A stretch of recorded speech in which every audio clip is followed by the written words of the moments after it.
You're good. Sweet. What is up, everybody? It's Dr. Vibe here, host and producer of the award-winning Dr. Vibe show. But once a month at least, I don't do that. I do something called Men and Masculinity. And what we do is we host a conversation called M&M Explores. And M&M Explores is exploring masculinity from different facets, different people all around the world. So I would not be able to do this without the help of Lee Rosen, the program lead, and the great team of Michelle, Terry, and Steve Richmond. And Steve and Michelle brought a new friend to the Men and Masculinity stage tonight. We have Andre Paradis, and he's here with us tonight. And before we get into our conversation, let me just share a little quick background of Andre. And we've had an offline conversation. I said, good, we want him on. So quite the first few words: from stripper to relationship coach, coming from a fast life of easy sex. He puts in capital letters, I never, and everything else is lowercase now, would have expected to end up a relationship coach. It was exactly this lifestyle, however, that led him to realize the danger of what it could do to himself and to others in the realm of relationships. Through a long journey of self-discovery and education, it has become his mission to help others create and maintain a long-lasting and loving relationships.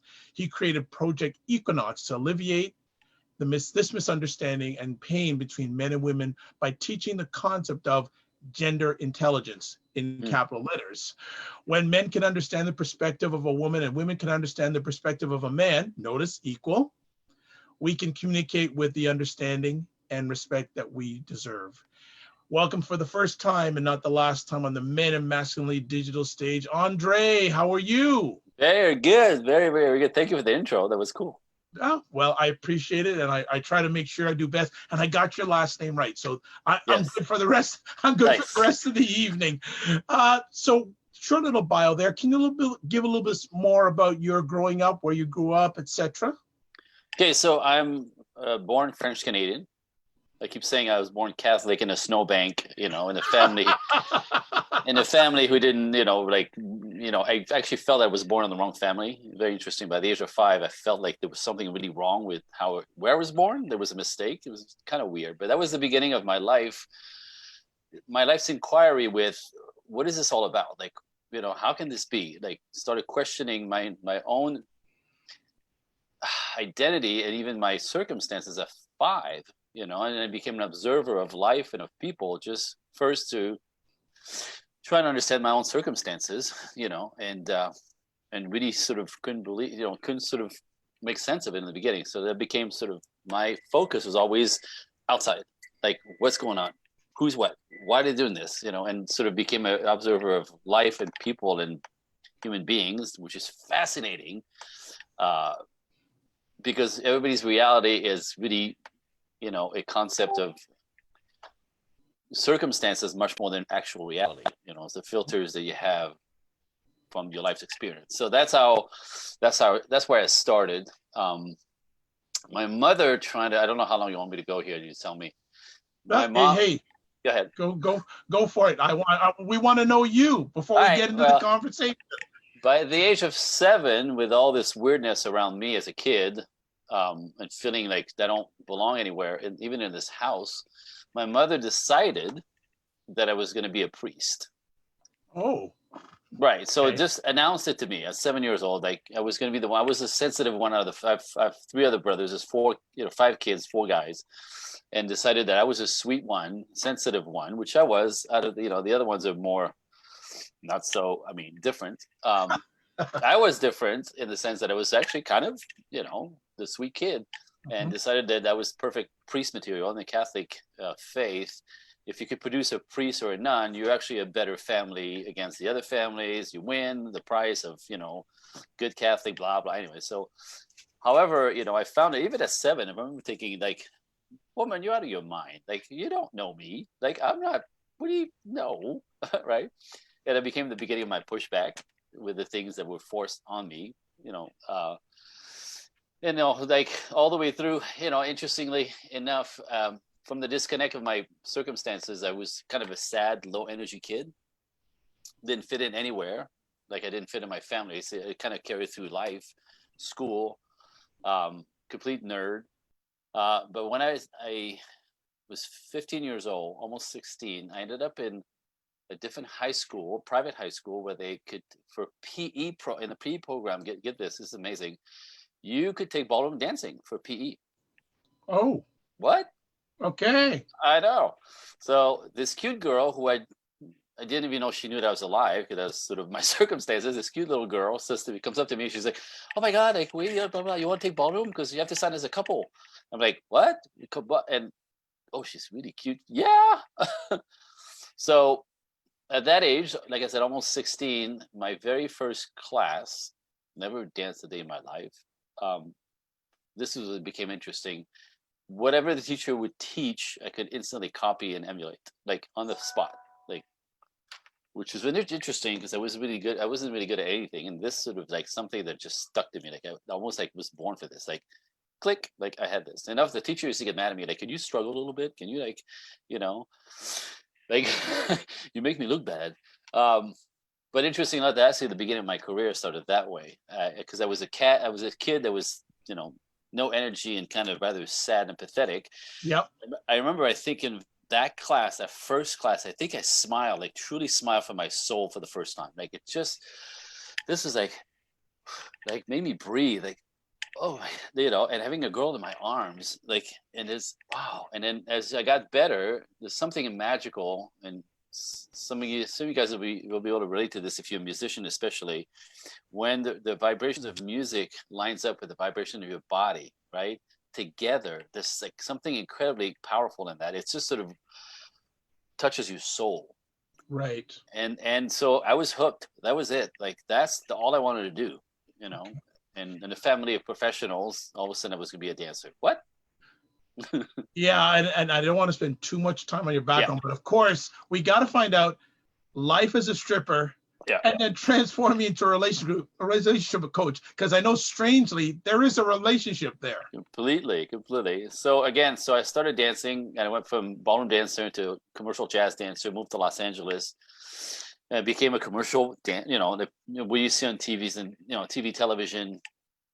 But when I got to Los Angeles, I was actually coming in to visit for 2 weeks only. Originally, I was going to make my way here eventually, but I came in for a 2-week trip with my girlfriend. And we got in town on a Thursday night. I went to a party for dancers, that commercial trained, like people that I was in business or trying to join as a business, on a Saturday night.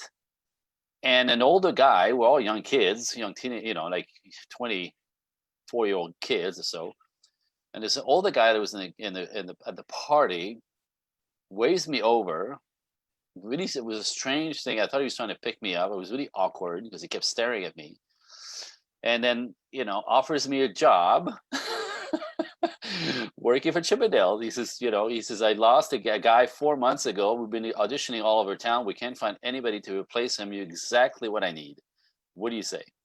Boom! I was on the road, like 2 days later. Well, and it's interesting. You didn't go for the lowbrow stripping stuff, Chippendales, like. Well,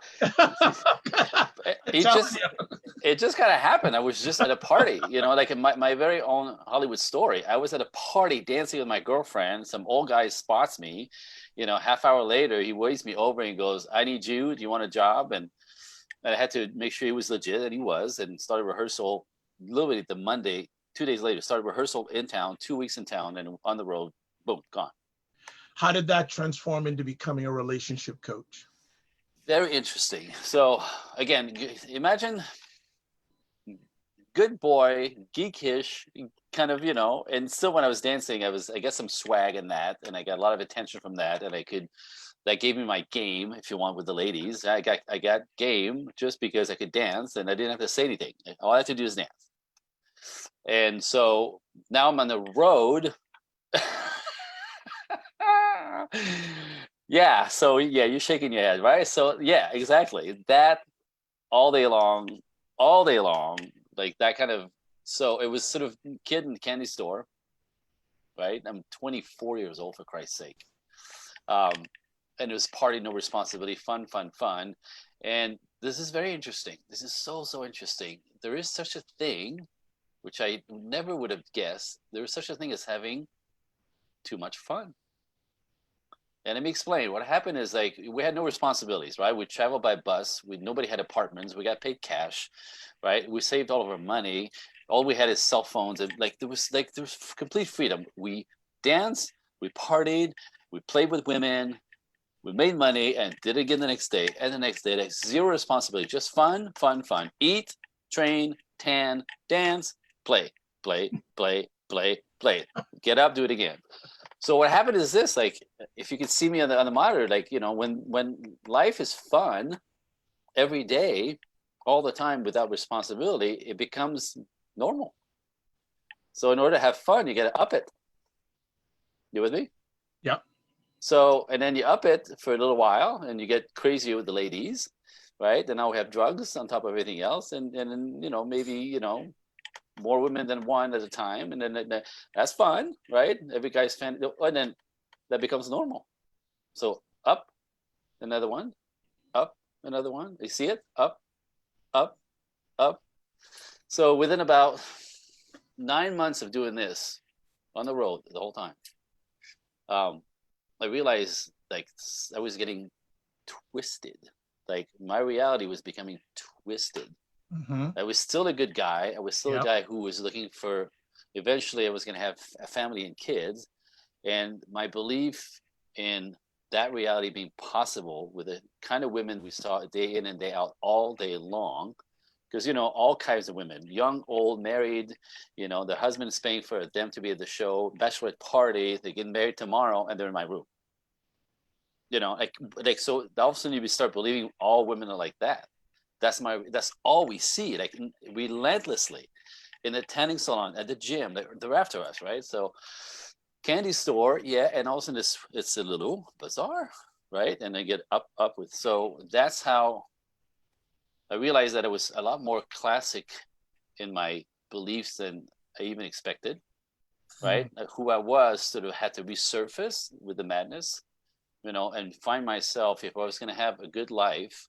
With some of the guys that were in the group, there was 13 of us, and some of the guys have been doing it for like 5 years was the one that was there the longest, 5, 3, 2 years, whatever. I was a new guy, and I remember I would watch them and go, damn, they're doomed, right? Like, they will never be normal again. The reality with women, life, relationship, love, sex is just, it's out there, like, it's gone.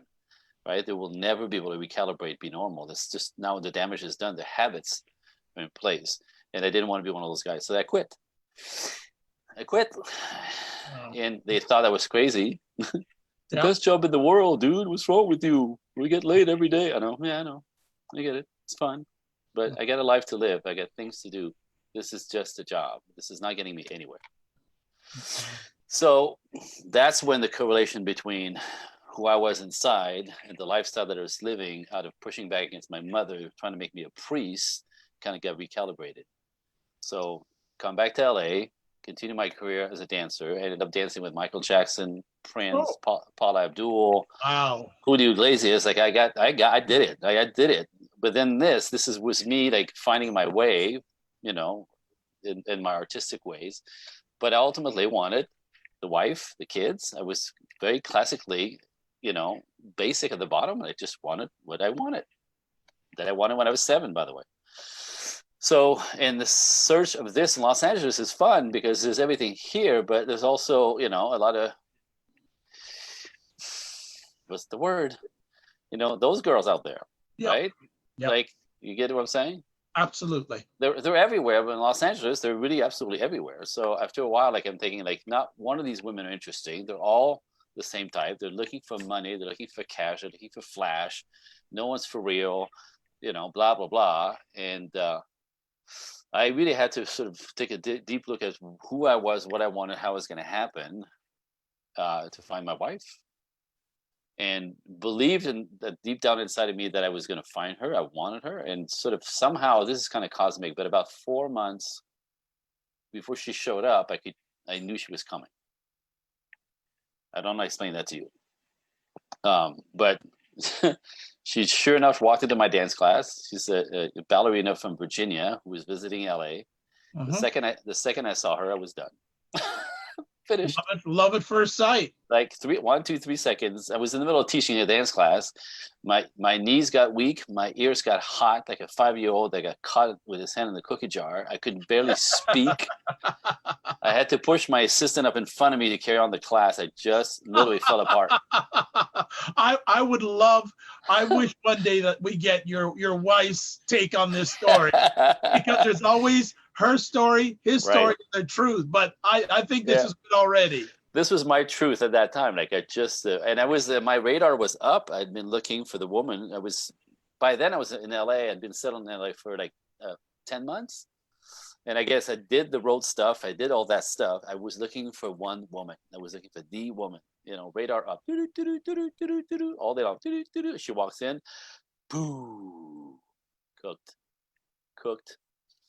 So within that, the curious guy that I am had always been into relationship, into the dynamic of people, into, how people turn out the way they do, into like, how do you raise kids? Why do you raise kids? What makes a healthy kid? Because I didn't have that, right? Like, what is the dynamic? So all of that never stopped, ever stopped. That's always been my setup in my brain.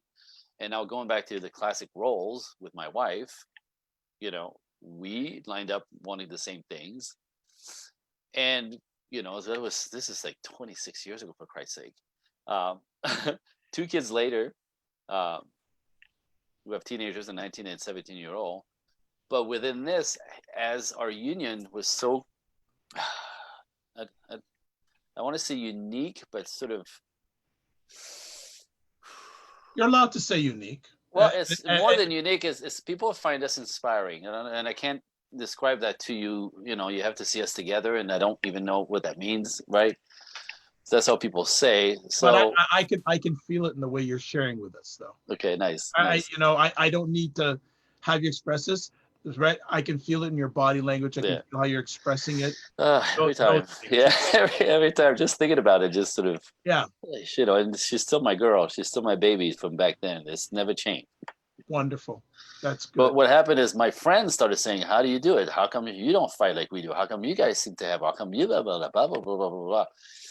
And in 2006, I was always, another thing about me is I'm a curious human being, within, curious about people, but curious about everything. So at the age of 23, even before I got on the road, I was taking personal development workshops. I never stopped taking personal development, money workshops, how to get your stuff together workshop, how do you get ahead in workshop, how do you succeed, how do you blah, blah, right? Like hundreds of thousands of dollars of workshop, like over the years up to now, just because I'm that guy. If I don't know something, I want to know. If you got something to teach me that is valuable, I want it. So as I, ended up helping my friends with their relationships, but then I didn't have the training. So then I ended up finding the training, taking the workshops. In 2006, I ended up in a workshop here in Los Angeles with Alison Armstrong called Understanding Women. Understanding Women, I thought it was interesting because by now I had it, but I'd kind of developed I had an ease with the ladies, period. I thought it was me. I had no idea there was nothing to do with me, but I thought it was me. So in that weekend, I realized that I knew nothing about anything. My wife and I have been together like about 10 years at a time, and we're doing fantastic. I wasn't looking for anything. However, that weekend, I learned how different a woman's way of thinking is than mine, and that literally blew my mind through my brain, like splattered against the wall. And that scared the life out of me because all my siblings are married and divorced 2 and 3 times. I was, this is my baby. I'm not gonna, but I realized not knowing how she functions, why she takes things personally, how she will assume things from my action or my lack of action, my words, my lack of words. All that stuff is super dangerous because even without having any intentions of hurting her, I might constantly hurt her feelings. What? So like this is dangerous. So this is how it started. I started basically panicking. I was going to lose my baby over some misunderstanding, not knowing, oh no, right? So he's got to go.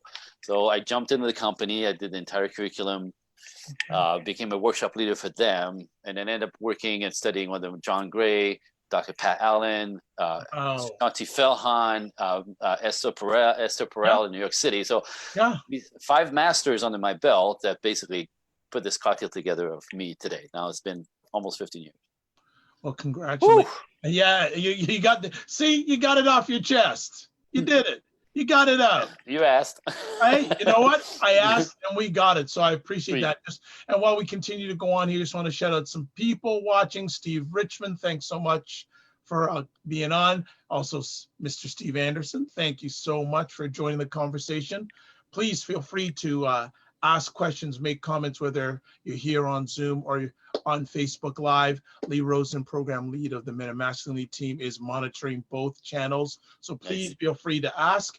So let's get into it. Yeah. You wanted to chat about feminized men, masculine women. What's the cost? Why did you want to take on this light subject? I know, right? Well, it's interesting because, my entire life, things show up as they show up. I mean, I'm out there, I'm curious, I'm poking around and I'm helping people. And this is I want to say about 7 years ago. Like the problems, the difficulties, the things that people were struggling with changed. 7 years ago, I saw it like there was before then and there's after then.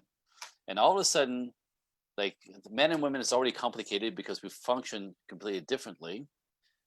Right? People like to think of us as equals, but no, not physiologically, we're not equals. We're not built the same way. We don't respond to the same things. We're not motivated by the same things. We're very, very different, however, very complementary. We need each other to be better, but as people, we're very, very different. And that's the point. That's nature. That's God's made us that way. This is how it works. That's the point. But this thing, so the miscommunication and the hurt feelings and the confusion were standard in not knowing the operating system on both sides. But then all of a sudden, there was a new wave of problems. There was like, from the man's perspective, like craziness coming at them, huge amount of disrespect, putting him down, shaming them for being males.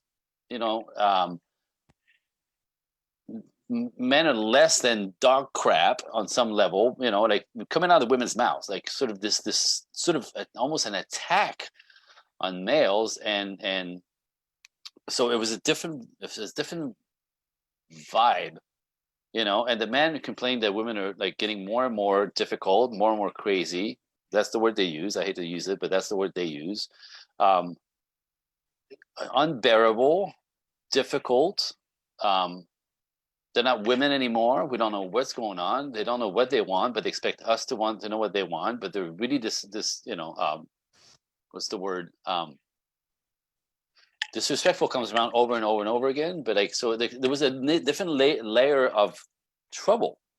So then it became the focus of so what's going on here? Like, what is all this about? Like, what has changed all of a sudden? And from what I gathered, put together as I researched and dug in, is as we, in our culture, it's very interesting because in our culture, the idea of, equality, fairness, feminism, giving women an opportunity to make choices. Fantastic. That was the point of feminism in the beginning, right? Equal rights, equal opportunity, equal money. That's all been, pretty much handled, but then this pulse doesn't change. Women feel oppressed. Women are victims. Men are pigs. They can't trust. They can't be. Wait, okay, what's all this? And then what came to be is that my realization is basically culturally we started empowering women like we used to empower men. We used to raise men to be strong, independent, and powerful, to be good men and then handle their stuff and be capable in the world. We stopped doing that with boys and men from kindergarten on, but we started empowering women, strong, independent, powerful, right? So we masculinize the women to give them power, to give them access to fairness, to choices. That's a good idea, of course, completely good for this. We then soften the man, because the idea is if you soften the man, they won't be as dangerous, they won't be as toxic, they'll be kinder, right? So then again, this idea of equality, empower women, soften the men. Now we have a shot at equality, but not at all. That was implosion. That's the opposite. When you soften men, they don't do anything. When you soften men and shame them for being who they are, and if you shame them out of being capable and do what men do and go out and fight, conquer, push, and win at life, they are no good to themselves and are no good to anyone. They can't take care of women. They can't provide for women. Some of them don't want to because they don't have to, right? So they come undone. They never get to find their way in the world. They never get to build their character and do something and contribute to society, culture, women, families. They flatten out, right? And so then women are left, as we, empower them, women are left with this, it's all on them. And so they go to school, they do better than men. They get into the business world, which is fantastic. They make money. So this whole idea of equality and evening the fields is fantastic for business. It's fantastic for money making. It's fantastic for friendship. It's a kiss of death in love relationships. And that's where it all comes undone. This is where I come in. Wow. So a lot of things for us to delve deeper here. Yes, sir. Definitely going to have you expand on how this is the kiss of death, a parking lot that. What ways have you noticed that have not been good, the feminization of men? What costs have that to men and to society? God. All right, I just touched on it, but if you think of it this way, right? Like, there's a reason why we've always approached men. And again, people are going to come back at me with stuff like, this is old school, this is like stereotypes, this is not the way we do it anymore. Well, sorry, but that's all crap. It's actually there's a way of, if you have a masculine body, there's a way of coming around and of being in the world that is better than going against your body and your nature, right? Same with women. So when men have to prove something to themselves and the world and their families and their environment in order for them to feel powerful, right? Do you understand that all of us young guys in the beginning, when you're early, late teenagers, you have like zero power. You don't know who you are. You have no money. You're useless, right? You want to be big. You want to be badass. You want to be cool. You want to be all this stuff. You want to be powerful. You want to be capable of doing something in the world, but you have this, you have no means, right? You feel less than nothing, which is not a very comfortable place to be, because a powerless man can't contribute anything.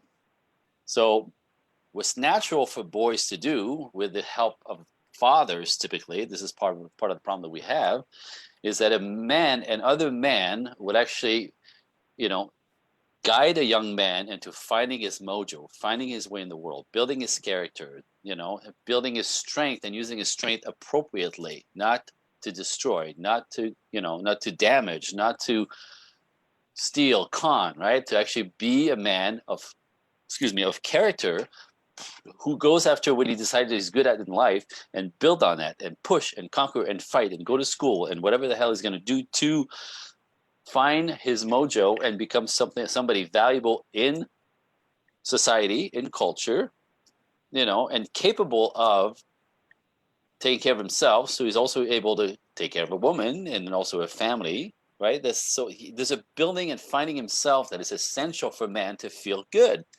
Men who don't work, if you're used to working and you lose your job, guess what happens, right? It's a lion in a cage, right? Men get grumpy, they get emotional, they get angry, they get edgy, right? A man who doesn't feel productive is very, very, very uncomfortable to be around with if he's masculine. But if you encourage men not to find their way, they won't do it. They don't do it, they become useless, they feel useless, they feel weak, they become more unstable, more emotional, more not willing to, and this is a new generation now, they count on women to take care of them. That's a big problem.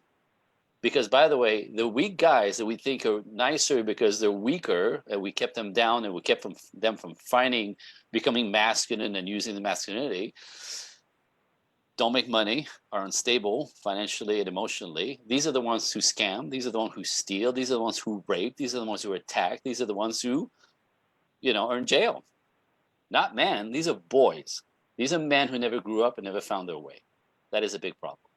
It's all over the place now because young men don't have fathers. They're raised by women who cannot contribute to men that way. It's not that women or there's something wrong with single motherhood, but a single mom cannot give a boy what a man can give a boy. He needs his daddy. He needs somebody to show him the way. He needs somebody to put his foot in his ass and go, figure it out. You got this. I believe in you. Go and build his life. So we don't do this anymore. So we have this generation of guys who are struggling. They don't know who they are. They don't know what to do. They just scoot by. You see it? That's everywhere. That's a problem. I go in a little bit deeper on this and go back in regards to, let me just put, I want to find out how much the education system has to do with this. And I'm going somewhere with this, that Yep.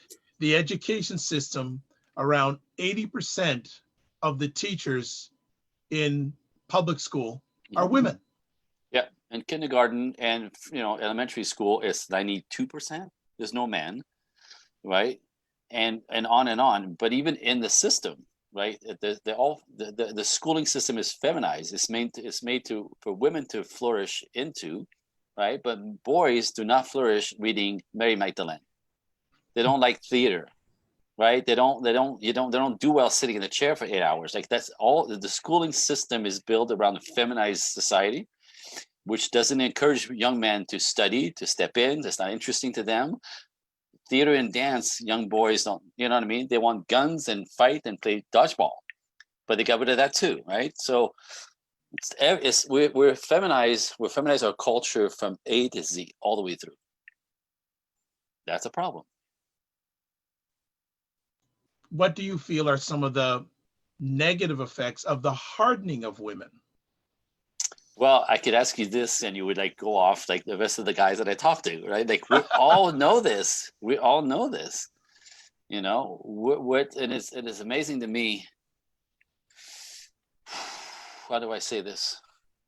All of my clients are women who are strong, independent, and powerful, right? They're 30, 40, 50 years old, 60 on, whatever.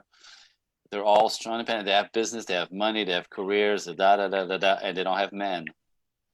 And they don't have men, and they don't have men, they don't have men. What's wrong with me? I'm still pretty. I get all my stuff together. I have a house, I have a car. I don't need anything. How come men don't find me attractive? I go, darling, it's because you're the man. Boom. Up the mic. But that's the price they're paying, right? Like, so you wouldn't believe my clients, when they come to me, they're basically at the end of the rope or they're desperate. Like they've tried everything that's out there. They kind of understand all of a sudden that badass doesn't attract men, that it's not interesting. If anything, it's more irritating than anything. Strong, independent, powerful. Well, somehow that's not really working, right? Like, so what am I missing? So they come to me because I was referred, and people go, this guy knows something that nobody else is talking about. This guy can help you. This guy. By the way, last year I married 4 of my couples because I also officiate weddings. So I put people together and I marry them, which is the greatest honor in the world. So, well, hold on a second. So haven't Yes, any TV networks come after you since you're so hot on this stuff? Well, that's actually my goal. Like my goal is actually a national television show to teach this material because it's actually pretty simple to teach. It resonates with a lot of people. Like the moment you hear me speak, most people go, wow, yeah, I see it. I never thought of it that way, because it's not in our culture. But what basically works on the vibration energy level with us is back to classic stuff, and it's not back to the 50s. I'm not trying to take anybody back there. That's too much, but it's in between that and now. We need to come back in the middle somewhere for things to work in love. So just a few things, just want to shout out on the Facebook page. And I hope you're having a good time, Andre. I hope you're enjoying it. I'm just winding up here. Like I get all like, So Lee has a question for you saying, Yes. What are the responses you get from women when they say they are the man? They get it. First they go, oh my God, that's so mean. And I go, well, think about it. Like what you handle everything, you mastered it, oh, well, yeah, but I don't mean to. I'm like, I know, but you were raised that way. Like your lifestyle is making you that, right? It becomes a habit, right? When you have to handle everything yourself, you do, like men do the same thing. However, for women, it's interesting. there's a calibration and it's this an instinct in ladies and women. They're really, really, really strong naturally. You know, we all know this. Women are incredibly powerful and strong on the inside. Like they're tough on the inside. When they need something, right, they need to get something, they go get it. They make it happen. So where women get overly calibrated in their masculine, where they have to depend on themselves, they go freaking do it. They get the schooling, they get the job, they get it done impeccably, right? Like interesting stuff. Like law firms love young women who want to be lawyers because these women just like, you know, like 5-star everything for about 10 years. And by the time they turn 30, they realize that they don't want to work 80 hours a week. They go, what's all this about? Like, I don't want to work like this. I don't want to work on the weekend. I don't want to be woken up because I have a call from Japan coming in because something is coming undone over what, right? And they realize that that's not a quality of life, right? It's like working, making money and working for women is in a culture to empower them. But very soon they realize that doesn't make them happy. This is all my clients.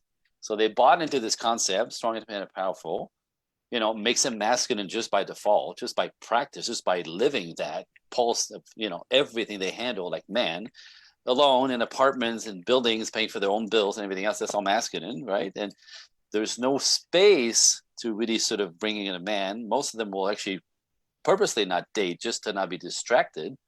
And by the time they turn 35, they become my clients because now they're ready. Now life quality is not happening. Now they feel lonely. Now they realize, this is not a whole lot of fun by myself.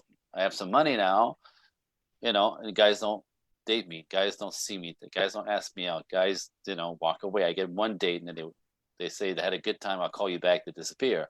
What's wrong with me? Too masculine, too masculine, too masculine, too masculine, one after the other. To the point where they, you know how women are feeling beings, right? They feel everything. You know, they feel good, they feel bad, like the weather. It changes depending on what's happening around them, right? That's just how they are. It's a beautiful paradigm, different than us, fine. We're more in our heads, they're more in their hearts. And that's, again, the cocktail that comes, you know, will bring us together for this benefit on both sides. And coming together makes us both better in that way, right? We bring two different pieces. But women get stuck in their masculine, they end up getting stuck in their heads, and they lose the ability to feel like natural women do, and they become, that's how we experience them, as harsh, cold, you know, anxious, edgy, uncomfortable to be with, instead of warm and radiant and lovely. You know, they're irritating and anxious and harsh and disrespectful. And then you go, okay, well, and so guys just instinctively, just energetically, just boop, turn around and walk away. So I tell my clients that are stuck there, because that's everywhere, you know, you've never met a real man, because real men can't stand that energy. They're just, men are looking for feminine warmth, loveliness, beauty, presence, right? Inspiration that is the feminine. You show up in your masculine, the guys don't care. And they usually walk away before they say hi. They don't even say hi to you. They just walk away. They see you, they go, ugh. So that's a problem for the ladies. Now, it's not their fault. We raise them that way in the name of fairness, equality. Again, pendulum went too far. The same thing with the boys, went too far the other way. Now we have a bigger problem. Nobody can get together. Nobody can make this work anymore together. I find it fascinating. You're on fire tonight, man. You're good. You're good. You're on it. You're on it. Breathe. Now, you mentioned that, and when we spoke before we went live, that the majority of your clients women? Mm-hmm. I do a lot of men's work too, though. Yes. Okay. All right. Because I just wanted. So, what are you hearing? Sure. What are you hearing from the men when you're helping the men? You know, this is what I get all the time. I was in it was a month and a half ago. I was in a networking event with men and women, you know, business, blah, blah, blah, right? Promoting your business, blah.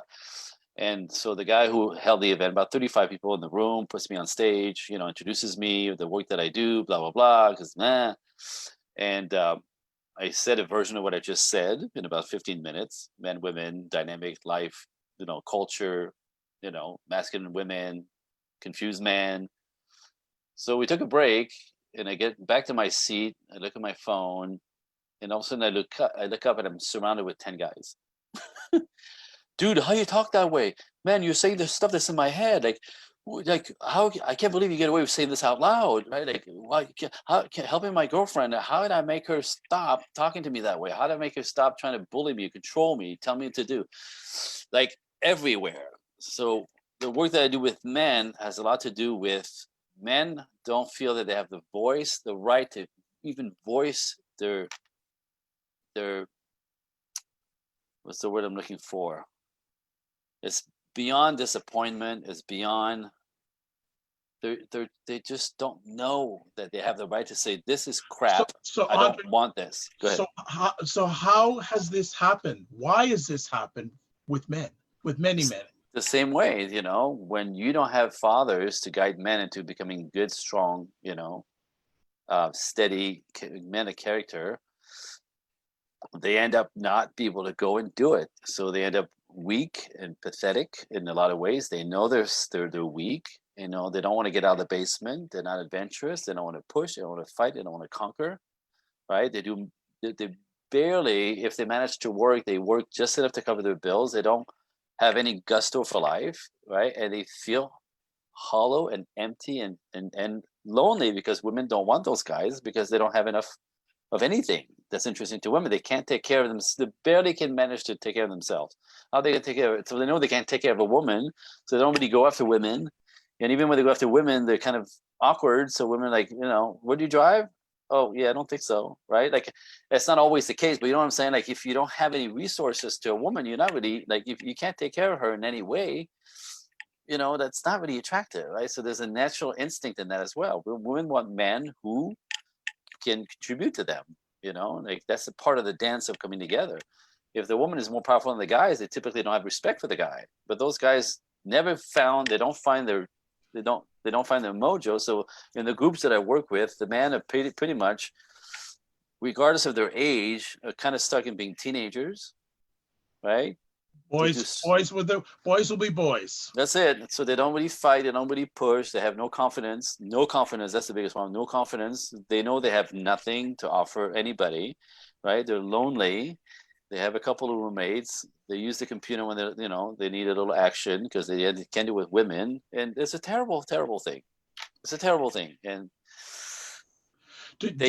yeah. Go ahead. No, I'm just saying that. So I was just going to say more. It's just sort of like a man who has not conquered himself and has not able to step in the world and make a difference somewhere, because that's really what we do, right? You find your thing, and sometimes it takes a while to find what you're passionate about, what you're going to contribute to the world, whatever it is, right? Like it could be anything, and in engineering or just being a mechanic, you know what I mean? But that's what you turns on, right? And then you're going to build a business around that, or go to build a life around that. Like until you go after something that you personally, guys, each one of us has a gift, until you go for the thing that is hard to conquer, which is what is it you're going to push for in life that's going to make you powerful, it's going to make you feel good, it's going to make you feel like, this is what I do. This is what I bring. This is what happens when I step in the room. This is what happened when I'm born, I'm in the world, and this is what I bring. Every guy needs to be that. Every guy needs to get there in order to be of value to himself, feel good about himself. Men have to do good to feel good. Men have to do good in the world to feel good. And when they don't, they don't. And they become wet noodles that no one can respect. Men don't respect them. Women don't respect them. No one respects them. That is a big problem. We have to take care of our men. It's not their fault. The same thing is cultural. It's not their fault. I have a, do you, I'm sure that you get this question from a number of women. Yep. Where are the real men? Well, we destroy them all. We don't make them anymore. We don't make them anymore. We shame them. You understand, in high school, my kids just got out of high school, not the school that we're at, because I'm always involved and I make sure this crap doesn't happen. But there's high school around the United States, around the world for that matter, where they actually, in the name of controlling, protecting other women, in the name of, they actually teach boys, teenagers, young men, like tweeners, like teenagers, like 12, 13, 14, from the beginning, at that age when they're so influenceable, that they're rapists by nature, that they're dangerous by nature, that they have no right to push anything on anybody because that's toxic. What kind of damage, right? We're seeing it right now. This is what it creates. So the men are ashamed out of going for their lives and going for being powerful on some level so they feel good, do good to feel good. They're kept from going after something that would make them feel valuable to themselves and then valuable to society. When they don't do this, we have this culture of guys who do nothing.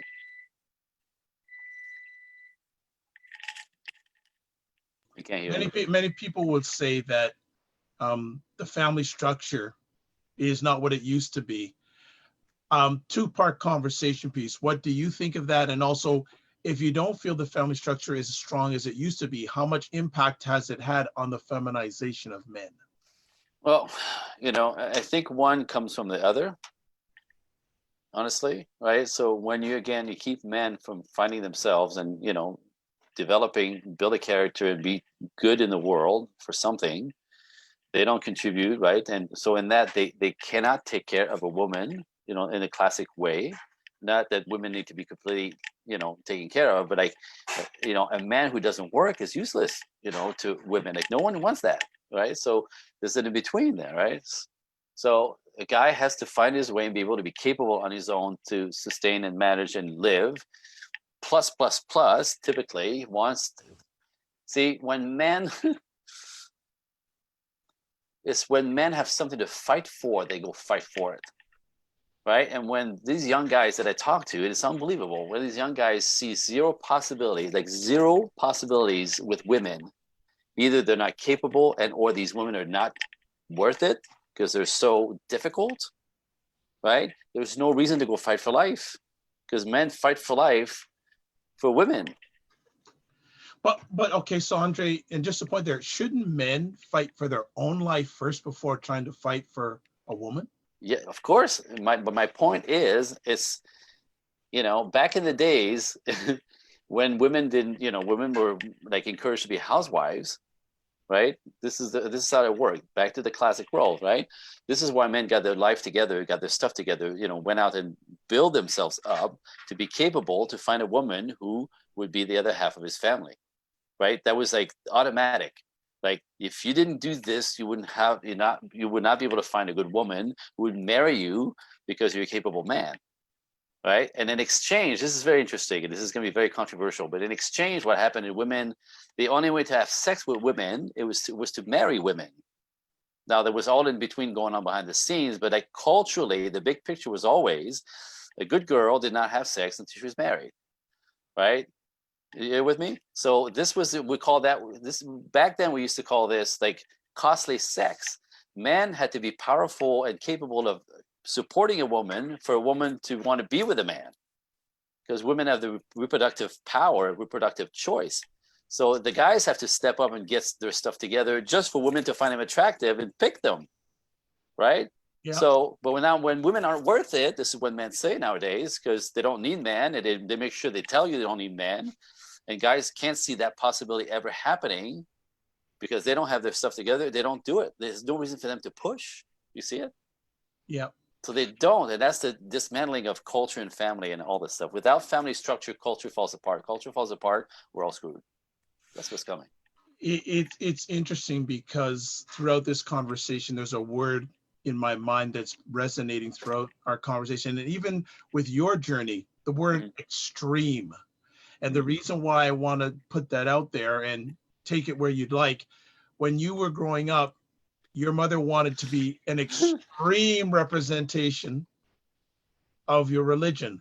Then you took the extreme of being a representative of a male dancer. Yep. And we look at this situation here that you feel that because we went extreme too much one way, this is what's causing the collateral damage. Am I on a good pace there? You're dead on it. It's completely reactive to pushing back from what wasn't working back in those days. And it was actually not working. It was unfair. It was sort of, not all of it, but, the idea that women had no option was, their mothers told them that's what good girls do, right? You don't have options. You get to be a good wife, learn how to cook and put your hair in curlers and little gloves and pearls, and sit pretty. Women are capable of much more of this, and they've always been, by the way. But you can't deny the benefit of a good man with a good woman. For both that. By the way, both men and women. This has always been, and it still is today. Both men and women are happier when they come together, build a life together, build a family together, and this is when they get the most out of life. That's what still works best. Single women are not happy. Single mothers are not happy. Single dads are not happy. Right? Single men are not happy. It's not working. We actually instinctively, naturally, in our DNA, are not made to be separated.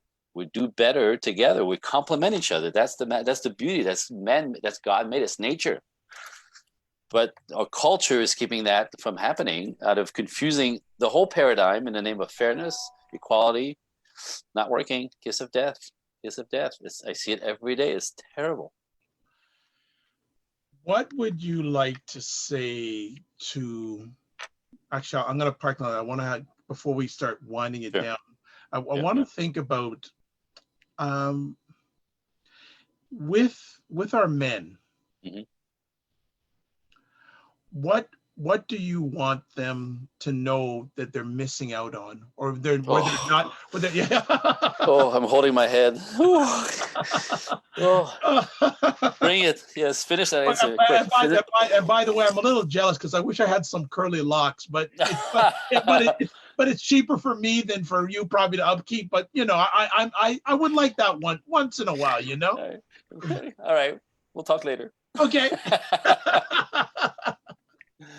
So ask me about the question that was really juicy. Yeah, like what do you want? What would you like to say to many of our men out there that are not hitting the bullseye? The first thing I want to say is stop letting the culture, feminism, your mother, because that starts there a lot, the women around you, shame you from being a male, right? There's nothing wrong with being male.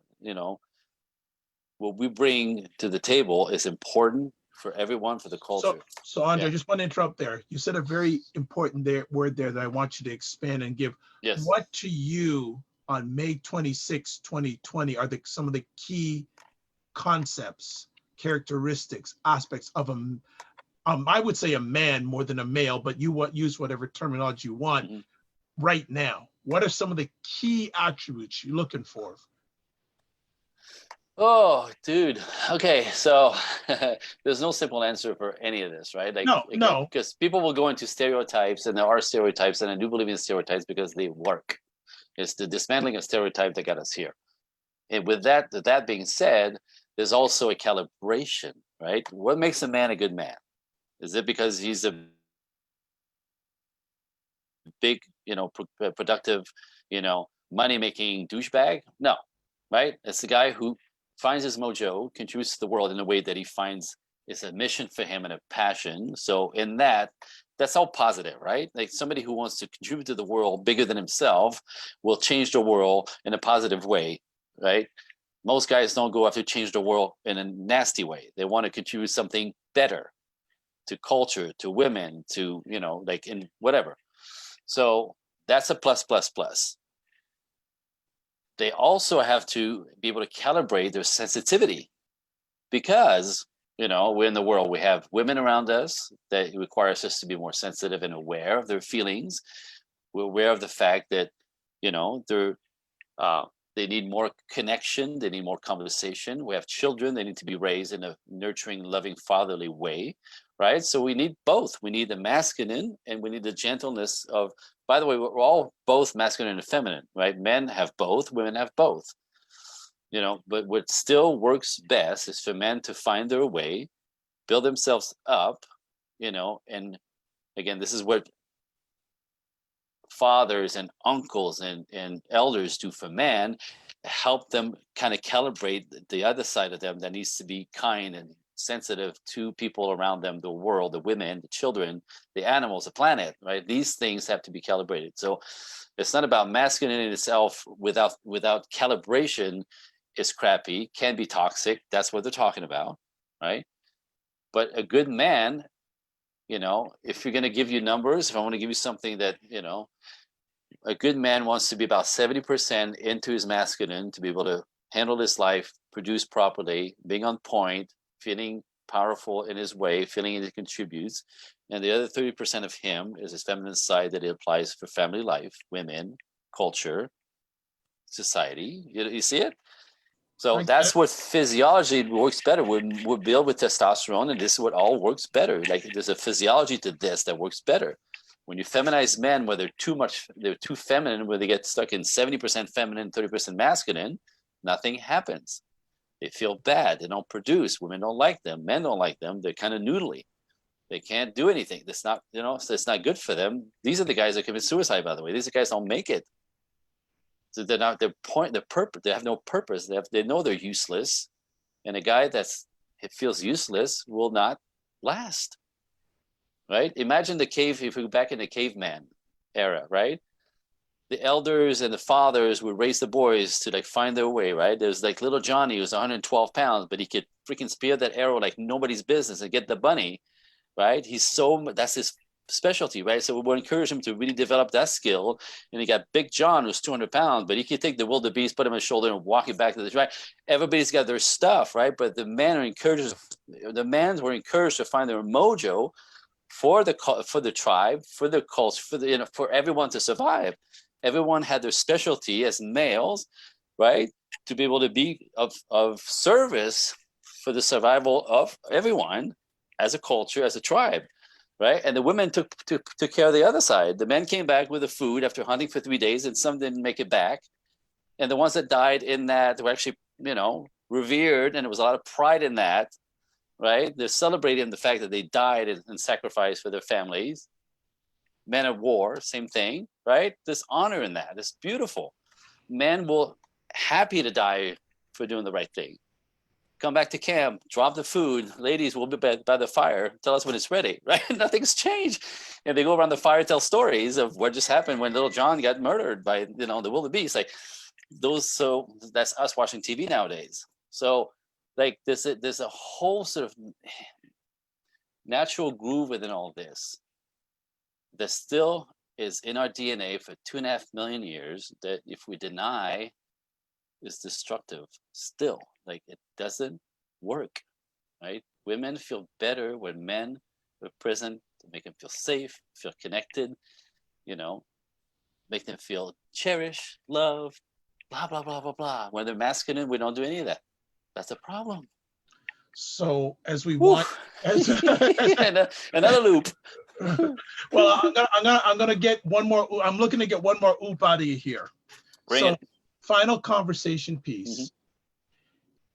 If we don't turn this around or don't get it to a good place, what is the cost? And if we do get it to the right place, what does it look like? So let's work on let's say, and I have a feeling now you feel that right now we're not going in the right direction. Am I right? Yes. So, okay, actually, there'll be another conversation piece after this because Steve Anderson has a question. So we'll parking lot his question. Actually, you know what? Let me put mine to the end. Let's Steve Anderson's right. He says, he's asking, what do you tell men who think that they are supposed to be 100% masculine and having 30% femininity makes them weak? Well, it doesn't. It makes them actually, interesting enough, I'm going to tell you this. Most people, when you think of an alpha male, right? People think alpha male is a big pig, right? A guy who is loud and big and pushy and runs people over and doesn't give a crap, right? Am I right? I'm looking at you. So that's what we think an alpha is. An alpha is a leader that just sort of like runs everybody over. That's not true. That's a bully, right? A true alpha male is 70-30. A true alpha male is both brain, right? Brain, which is he knows what he wants. He goes after it. He knows who he is. He plans and plots and produces and pushes and fights and lead. He's a leader of man, absolutely. But he's got the sensitivity to also wrap up the women and take care of the children. He's the one that kisses babies. The women go, oh, he's a leader of men and women. He could do both. That's a true balanced male. That's what we want to get to. That's an alpha. So it's not feminine in a girly way. It's feminine in a way that you can connect with women, that actually you also like the stud who leads men. They all respect you as a man. All the men think you're amazing. Look at him go. And look, he's going to work with the ladies. Like he's just got them all charmed. They think he's fantastic. Why? Because he's sensitive enough. He connect with them, right? He can bring the women on this side as well to support him in being a leader. That's where you want to get to. You with me? Okay. Thank you so much for responding on that question. So let me get back to where we were before Sir. we went off the track. So right now you feel we're not going in the right direction as society. No. If we continue going down this path, what else are we going to see? But if we get it to where you feel it should be, what would we see? Well, if you keep going this path, you know, there will be more and more single family household. There will be more and more boys born without fathers and without the guidance of fathers. And the importance of that, I can't even start explaining to you, right? Women are fantastic. And the idea that you could just have to, you only have to love a kid to make him right, to make her right. No. It takes a village. It takes men. It takes culture. It takes guidance. It takes mentorship. It takes team. They need each other, men, boys to grow into men, right? They need all that. So a single mom cannot provide that. She's too busy being at work typically, or is not, whatever. You see what I'm saying? So if you continue with this, the less fathers get to stick around and help raise their son, the worse this is going to get. By the way, not only the boys will suffer because they have no role models, they don't know how to be men, and then go out and cheat and lie and do all the stuff that shitty men, boys do. Right? We're gonna keep creating more of those. Great. So again, it worries me because who's gonna marry my daughters? These dudes. This is all we produce in high school. This is all we're producing. This whippy, soft, shamed out of themselves. You know, who's gonna marry my daughter? I'm not doing it. Right? This is why I'm this guy. I'm changing all this in my way. Give me a TV show for Christ's sake. Anyway, so that's what's happening there. That's what's happening there, right? Now, the next fold is, again, a young girl who's raised by the father, which is supposed to be her first love affair, the first love of her life is her father. Without a father, these women have no choice but protect and provide for themselves. Right? Mom is masculine. They become masculine. The lack of feeling safe in a household with a father, the masculine presence, instantly sends them into their masculine. And these are women who cannot connect with men when they go older. They cannot marry men. They don't trust men. Men are like creatures from Mars. Because if you've never been around dad nurturing energy, and you encounter men in the world, right? Men are different in the world, fighting and pushing and working, than they are in the house, lovingly nurturing. See, so women who've never exposed to men like this, or never feel safe in the world, never having a daddy, or my clients, that's what's happening. So if we don't fix the family system, if we don't help people go back to what works better, building a life together, men and women, and having children that you could raise in a way that's healthy and makes them solid human beings that can actually create bonds with other human beings and continue culture and society in a healthy way. I mean, disaster. It's over.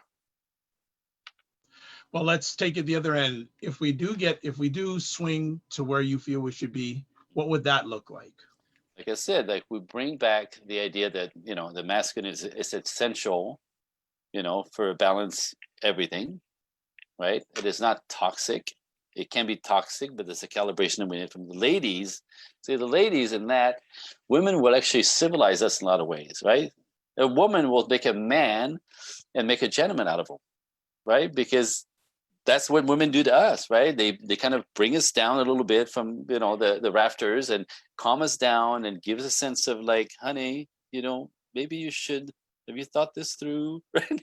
Maybe that was a little rough, right? So women sort of, in a lot of ways, socialize us. We need that.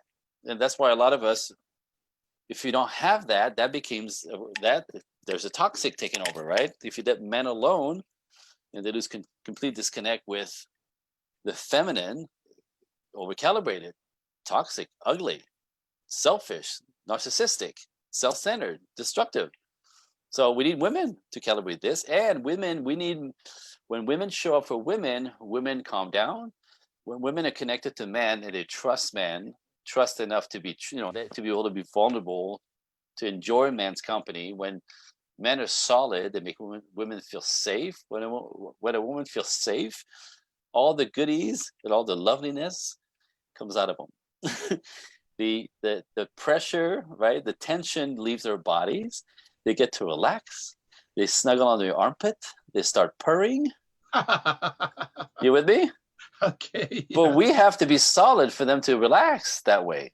So we stop producing good men, women are left on their own, and they're anxious and edgy and insecure and unsafe and kind of freaked out. And you see this out there, right? Women are blah. Okay. And when you have women beat on their boyfriends or their husband, guess what's happening? They don't feel safe. And they're trying to get him to wake up and stop her. But she's trying to wake the man out of him. This, oh my goodness! Is your head spinning? Is your head spinning yet? No, I'm just really happy because you're bringing it. You're bringing it, and you asked me. Yeah, well, you know what? That's what I told you when we spoke before. We're gonna chop it up tonight, and you're chopping it up in a good way, my brother. I love it. I hope it resonates. And like I said, it may not be exactly. It's counterintuitive or countercultural right now. But you get it, right? Like every time I have this conversation with men and women, they sit there like you just do right now. You look up in the air, you go, right, wait, yeah, right? Like it resonates, which means to me, doesn't mean I don't want to be self-righteous about this, but I know that there's a truth in that. There's a basic human truth there. That you're on to something. You're on to something, my brother. It connects. Well, I'm going to say thank you for taking the time to share with us this evening. I really appreciate it, and don't take it for granted. Like to say, if people want to get in contact with you, how can they do that? You could go directly to my website, because there's a way you can email me from there. It's projectequinox.net. Project Equinox, as in Equinox, EQUINOX.net, N-E-T. It's my webpage, and there's stuff that I wrote, this article, this blog, there's everything is there, and you can email me from there. And then I do one-on-one coaching, I do men's stuff, I do obviously a lot of I have a program for ladies that's a webinar. Okay. So a bunch of stuff, but that's how you want to get a hold of me. And one final conversation piece. How did you come up with Project Equinox? Well, Equinox is the Equinox is the perfect space. The Equinox is the spot between day and light, right? The Equinox is when it's too light to be dark and it's too dark to be light. It's right in that sweet spot between dark and light, day and night, right? Winter and summer as well in the calendar. So the original idea for me was like that sweet spot between men and women, like we meet in the middle and have a conversation and be able to really hash this out, right? Like to meet in the middle. I call it middle of the bridge, right? This is where gender intelligence came from. Gender intelligence I stole from Dr. John Gray because he used that word a lot. Like if you're a man who wants to be in a relationship with a woman, you have to develop your gender intelligence. Cross the bridge into woman world and go and find out why they do what they do, what they need. Why do they say, I need so little? Why can they? What does that mean? Right? If you stay on your side, you have to cross the bridge. And if ladies, the same thing. Men are confusing. Men seem shallow, aloof, right? Like disconnected, cold. Well, cross the damn bridge on this side and go find out why, because there's all instinctual stuff that's there, right? It's nature at work. So when women understand man and start respecting, oh wow, that's why he did. Oh my God, that's so cool, right? Like, but you have to go find out. So gender intelligence, and what happens is when you both cross the bridge, you can actually now be in the middle, understanding there's hope for conversation, there's hope for a healthy dynamic, there's hope for a relationship to take place and flourish, understanding that we're made to do this, fit together, right? Well, Equinox. Yeah. Equinox, baby. Love it.